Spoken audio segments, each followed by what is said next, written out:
투미TV 시청자 여러분 반갑습니다. 당신의 부동산 주치 김재경 소장입니다. 제 옆에는 세금을 쉽고 재미있게 설명해 주시는 이상우 세무사님과 함께하고 있습니다. 안녕하세요. 안녕하십니까. 구세청 실무와 대기업 실무 경력을 두루 갖춘 열림세무회계사무소 이상우 세무사입니다. 네, 세무사님과 앞선 1편에서 2023년도 세법 개정안에 대해서 쭉 설명을 들어보았는데요. 가장 이슈가 많이 되고 있는 사항이 바로 혼인증여공제 1억 추가 신설입니다.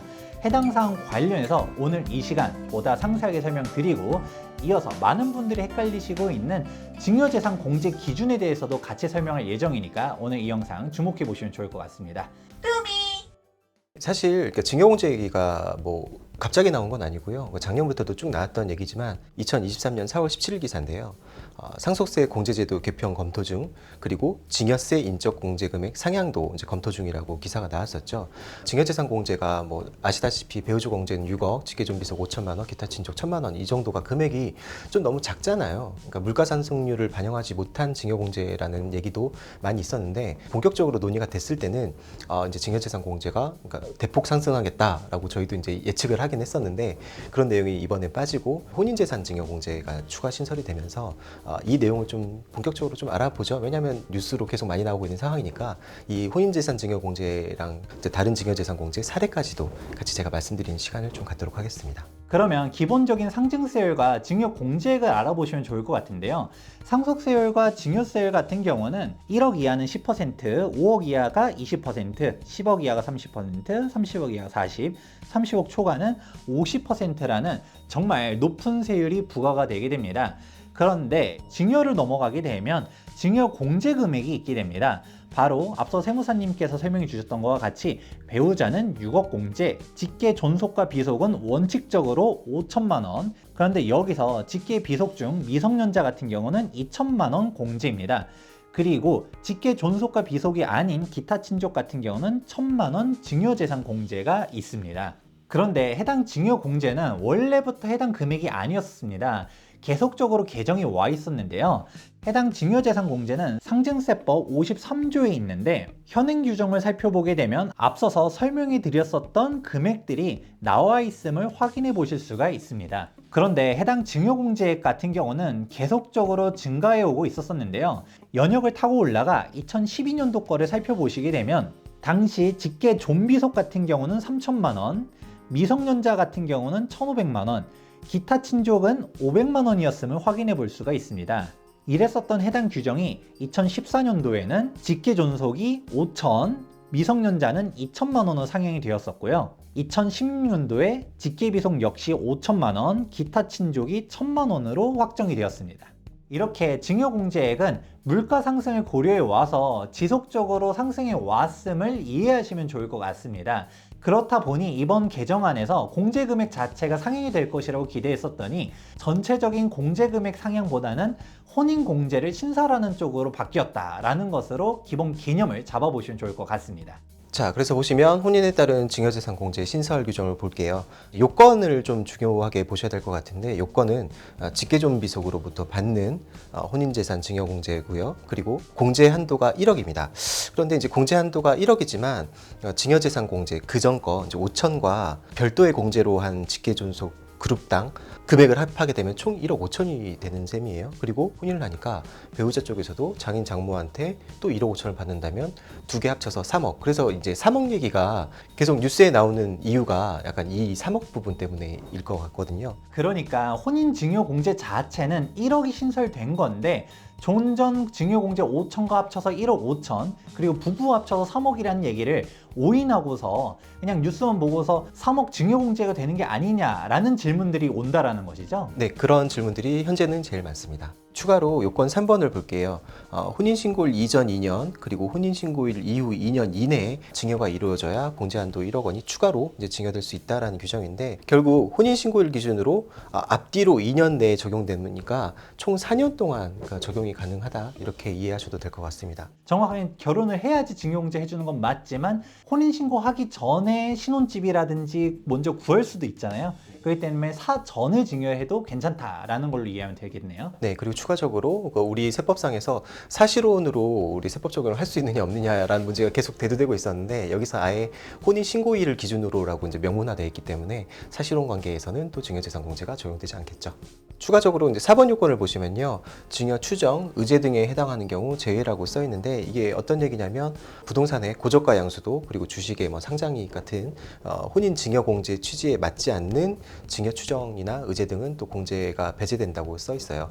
결국에 우리가 적용 시기를 보시게 되면 세법 개정안에 2024년 1월 1일 이후 증여 받는 분부터 이제 적용한다고 돼 있으니까 혹시나 2024년 이전에 결혼했으니까 이게 서급 적용이 가능하냐라고 여쭤보시는 분도 계시거든요. 왜냐하면 올해 결혼 예정이신 분들이 많기 때문에. 근데 이거는 2024년 1월 1일 이후 증여받는 분부터니까 소급 적용은 안 된다고 보셔야 돼요. 아, 그러면 2023년도에 결혼 예정이신 분들은 이거 규정 바뀌는 거를 기다리면서 결혼을 미룰 수는 없으니까 일단은 결혼을 하고 결혼 전후로 2년 내에만 증여받으면 된다라고 했었으니까 2024년도에 세법 개정되는 걸 본 다음에 그 증여를 받게 되면 그때는 증여공제를 받을 수 있겠네요. 네, 2024년 1월 1일 이후 증여받으시면은 이 증여재산 공제가 가능하겠죠. 네, 해당 사항 같은 경우도 체크해 보시면 좋을 것 같습니다. 네, 세무사님께서 설명해 주신 사항 중에서 가장 중요한 포인트들 정리해 보았습니다. 당연하겠지만 직계 존속에 대해서만 적용이 되는 것이고요. 공제 한도가 1억으로 추가되었기 때문에 종전 증여재산 공제 5천만 원과 합해가지고 받을 수도 있다. 그리고 혼인신고일 기준으로 앞뒤로 2년이지만 2024년도에 세법 개정이 되고서 적용되는지는 확인해 보고서 넘어가야 된다 라는 사항 강조해 주셨습니다. 그리고 증여 추정 위제 등은 공제 배제 대상이다 라는 부분 참고해 보시면 좋을 것 같습니다. 혼인 증여 공제를 설명해 드리는 김에 증여 공제 자체에 대해서도 많이들 헷갈려 하시는 사항이 있습니다. 이 부분 역시 세무사님이 한번 정리해 보셨다면서요? 네, 증여재산 공제의 중요 포인트만 좀 기억하시면 좀 수월하실 것 같은데요. 이제 첫 번째로 증여재산 공제는 수증자, 그러니까 증여를 받은 사람 기준으로 이제 계산이 들어가고, 그리고 증여재산 공제액은 증여받기 전 10년간 합산돼야 된다. 그러니까 이게 무슨 얘기냐면 10년 동안 1,000만 원, 1,000만 원, 1,000만 원 이렇게 하게 되면 총 이제 3,000이다. 10년 동안 안쪽에서 계산해야 된다 이런 얘기고, 그리고 세 번째로 제일 헷갈려하시는 부분인데요. 증여재산 공제는 배우자, 직계존속, 직계 비속, 그리고 그 외 친인척 그룹이다. 그럼 이 그룹이라는 얘기가 무슨 얘기냐면 직계존속 그룹이라고 볼 때 직계존속이면은 어머니랑 아버지잖아요. 이 두 분이 이제 동일인 그룹인 거예요. 그리고 할머니랑 할아버지도 동일인 그룹인 거고, 직계 비속이면 아들, 딸도 이제 그룹이 형성이 되는 거니까 그 그룹 기준으로 우리 증여재산 공제를 계산해야 된다. 이게 중요 포인트일 것 같아요. 이 그룹 이야기가 무엇이냐라고 하게 되면 아무래도 증여재산 공제가 5천만 원이 적용되려고 했었을 때 아빠가 증여할 때 5천만 원 공제받고 엄마가 증여할 때 5천만 원 공제를 받는다라는 게 아니라는 것입니다. 직계존속 그룹에서 5천만 원을 받게 되면 모두 다 통틀어서 받게 되는 거고, 더군다나 이 부부 같은 경우는 하나로 보기 때문에 그 외 넘어가는 세율 자체도 토탈 돼가지고 각자 1억씩 증여하게 되면 5천만 원만 공제받고 나머지 1억 5천에서 세금이 적용된다 라고 이해하시면 되겠습니다. 친인척 좀 표를 보시면 증여재산 공제 그룹이라는 얘기가 당해 증여일로부터 소급해서 10년 이내에 동일인, 그러니까 같은 동일인 그룹이죠. 아버지랑 어머니 그룹에서 증여받은 재산이 있다면 종전 증여재산은 이번에 또 새로 증여한다고 하면 이제 당해 증여재산이랑 합해서 증여재산가액을 산정합니다. 이게 무슨 얘기냐면 기존에 5천만 원 증여받았으면 이번에 10년 이내에 또 5천만 원을 받으면 총 증여재산가액이 5천이 되는데, 만약에 그러면 아버지 어머니로부터 5천만 원을 받고 위에 또 할머니 할아버지로도 5천만 원을 받았다고 하면 이것도 직계존속 그룹이 형성이 될 수도 있는 거잖아요. 하지만 그렇게 합산되는 건 아니고, 증여재산 공제는 이미 아버지 어머니 그룹에서 한번 써먹었으니 할머니 할아버지한테는 증여재산 공제는 못 받지만 증여재산가액이 합산돼서 증여세율을 적용하지 않는다라는 의미로 이해하시면 될 것 같아요. 한마디로 부부는 합산이라고 봅니다. 그래서 아빠가 증여하고 엄마가 증여한다 하더라도 하나로 보게 되고, 할머니가 증여하고 할아버지가 증여한다 하더라도 하나로 보게 되지만, 여러분들이 헷갈려 하시면 안 되는 것 중 하나가 세무사님께서 강조해 주셨던 그룹 얘기가 공제에 대한 그룹과 과세 표준에 대한 그룹은 다릅니다. 예를 들어 부모님이 총 1억 5천을 증여하게 된다라고 하게 되면 5천만 원 증여 공제에 1억에 대해서 세율 10% 1천만 원의 세금을 부과하게 됩니다. 그런데 할아버지가 추가적으로 1억을 증여한다라고 했었을 때 5천만 원 증여공제는 이미 직계 존속으로부터 5천만 원 증여공제를 받았기 때문에 추가 공제는 안 되고 1억에 대해서 세금을 부과해야 되는데 부모님이 납부했었던 세금 1억과 합산되지는 않고 별도로 과세표준을 산정한다라는 부분 참고해 보시면 좋겠습니다. 방금 소장이 말씀해 주신 사례에서 분명 이 할아버지랑 할머니가 이제 증여해 주신 부분이 있잖아요. 이 세율이 단순히 이렇게 기본 세율이 아니라 상증세법 제27조를 보시면요. 세대를 건너뛴 상속에 대한 할증과세라는 그 부분이 있는데 상속인이나 수유자가 피상속인의 자녀를 제외한 직계비속, 손주나 더 아래 손주가 될 수도 있겠죠. 여기서는 계산한 금액의 100분의 30배 상당하는 금액을 가산한다. 그러니까 총 증여세율이 130%가 되겠네요. 그렇게 계산하는 게 세대를 건너뛴 상속에 대한 할증과세에 대한 내용입니다. 그러면 앞서 설명한 거와 같이 과세표준이 1억이라고 하면 10%가 아니라 13%다 라고 이해하면 되겠네요. 네, 맞습니다. 할증과세에 대한 사례를 한 번 더 덧붙이자면 성인 손자가 할아버지로부터 1억을 증여받고 1억을 증여받을 때는 이제 5천 공제하겠죠. 그래서 5천에 대해서 증여세율 13%를 적용해서 낸 후에 10년 이내에 다시 아버지로부터 받은 1억만 5천 공제 없이 증여세율 10% 이렇게 적용한다. 이렇게 보시면 되겠어요. 그리고 증여세는 인별과세 규정이라서요. 직계존속인 아버지나 혹은 어머니가 아들한테 이제 10억을 증여하게 되면 증여세가 2억 2,500 정도가 나오게 될 거고요. 그리고 똑같은 아버지가 아들한테 5억을 증여하고 또 딸한테 이제 5억을 증여하게 되면 받은 사람 입장에서 5천만 원까지 증여재산 공제가 되니까 아들이랑 딸 둘 다 5천씩 증여재산 공제가 가능하고 그 과세표준에 증여세를 곱하게 되면 증여세 8천 이렇게 혼자 다 10억을 받는 것보다 나눠서 증여받게 되면 증여재산 공제가 각각 인별과세로 들어가게 되니까 증여세가 좀 이제 줄어드는 효과는 분명히 있겠습니다.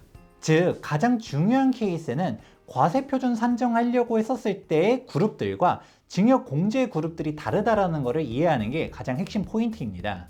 내 기준으로 보았었을 때 아버지가 증여하나 할아버지가 증여하나 각자 다른 사람이다 보니까 과세표준은 따로따로 산정을 하지만 둘 다 직계 존속이라는 카테고리로 묶여있기 때문에 증여공제 5천만 원 한 번밖에 못 받는다라는 부분을 이해하실 필요가 있고요. 그리고 수증자 입장에서 보게 되면 아들과 며느리는 각자 다른 사람이다 보니까 아들한테 증여할 때는 직계 비속 5천만 원 공제, 그리고 며느리한테 증여할 때는 기타 친족 그룹으로 갔다가 1,000만 원 공제밖에 안 되는 거는 동일하지만 부부를 동일인으로 보는 거는 직계 존비속 간의 규정이지 며느리는 제3자다 보니까 시아버지가 증여하는 부분, 시어머니가 증여하는 부분은 각자 과세표준을 산정한다라는 부분도 포인트라고 할 수 있습니다.